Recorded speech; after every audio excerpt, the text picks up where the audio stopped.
Salut les amis, j'espère que vous allez bien, c'est Professeur Plante. Aujourd'hui on se retrouve pour une toute nouvelle vidéo. Aujourd'hui on se retrouve pour parler de cette petite vivace en rosette et tendance pour la couleur intense de ces fleurs qui tiennent très longtemps au printemps. Plébiscité par les jardiniers des villes, le Linuisia conserve son feuillage succulent toute l'année.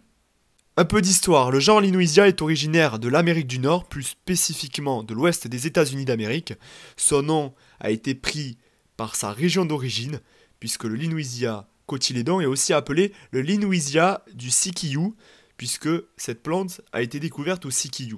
Le Linuisia n'est pas forcément utile pour son feuillage. Il peut avoir des utilités sur certaines variétés, puisque le feuillage peut devenir légèrement orangé à l'automne.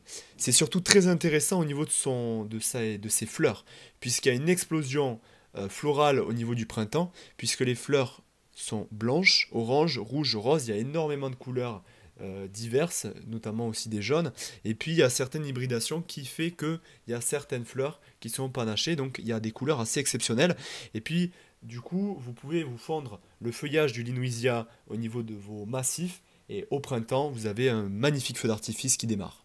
Une plante vivace qui a un feuillage persistant, sa hauteur à maturité ça dépasse les 30 cm, et en termes de largeur vous êtes sur du 20-30 cm en fonction des variétés. En termes de croissance, le Linuisia, c'est une plante qui a une croissance normale. Donc c'est un développement quand même assez lent. Une fois que ça arrive à maturité, ça arrive souvent à maturité dès la deuxième, troisième année. C'est une plante qui se garde 10, 20 ans. Il y a des gens qui arrivent à les conserver très longtemps, le Linuisia. Et puis l'avantage, c'est que ça se multiplie très facilement. Vous pouvez le faire par division, ce qui est le plus simple, puisque le Linuisia refait des petits rejets à sa base. Ou sinon, vous pouvez aussi le faire par semis, en trouvant, pourquoi pas, des graines sur certains sites. Je sais que c'est des choses qui se font pas mal, mais l'avantage de le faire par division, c'est que vous pouvez en avoir une dizaine, vingtaine, en fonction du plan que vous avez. Linuisia cotylédon est classé parmi les plantes alpines. C'est la raison de sa rusticité. Son feuillage ne craint rien jusqu'à -15. Linuisia supporte tout sol, que ce soit des sols argileux, sols caillouteux, humus. Le seul défaut de cette plante, c'est qu'elle ne tient pas dans les sols humides. Donc faites attention, si vous avez un sol qui peut facilement se gorger d'eau, il vaut mieux l'installer dans un sol assez bien drainé.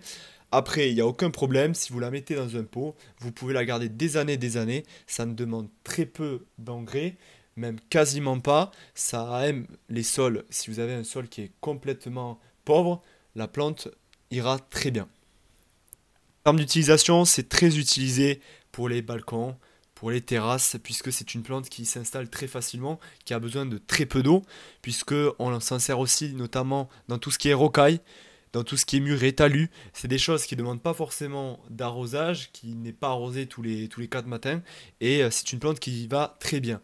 En termes d'exposition, c'est plein soleil, donc au moins vous êtes sûr que vous avez une plante qui tient très bien et qui fleurit pendant un long moment, puisque sa floraison tient d'avril à juin. La plantation. L'avantage du Linuisia, c'est que vous pouvez la planter dans toute la France. En termes de France métropolitaine, vous pouvez la mettre partout, dans toutes les régions. Notamment aussi dans les dom-toms. Si vous êtes dans les dom-toms, je sais qu'il y en a pas mal qui nous regardent depuis là.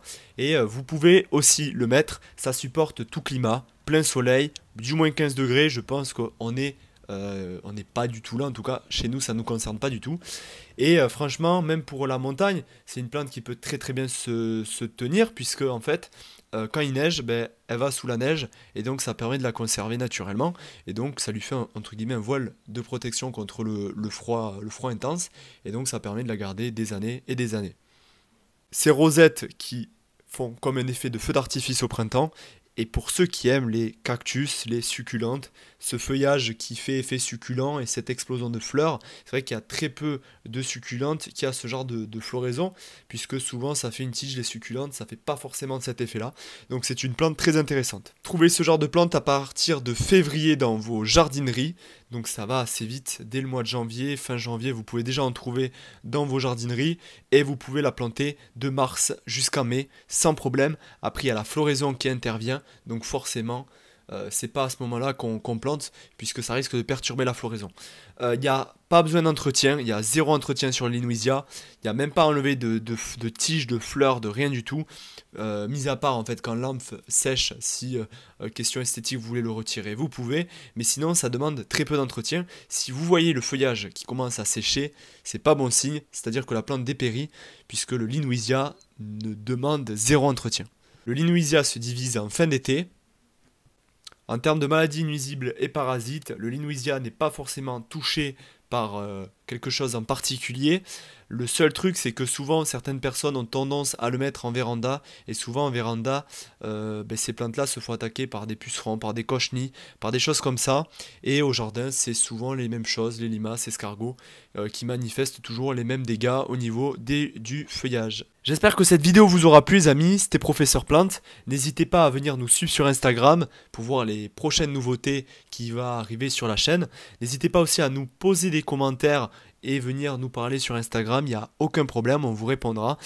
Si vous avez des questions, des idées de vidéos, pourquoi pas, on sera content de les réaliser avec Yann.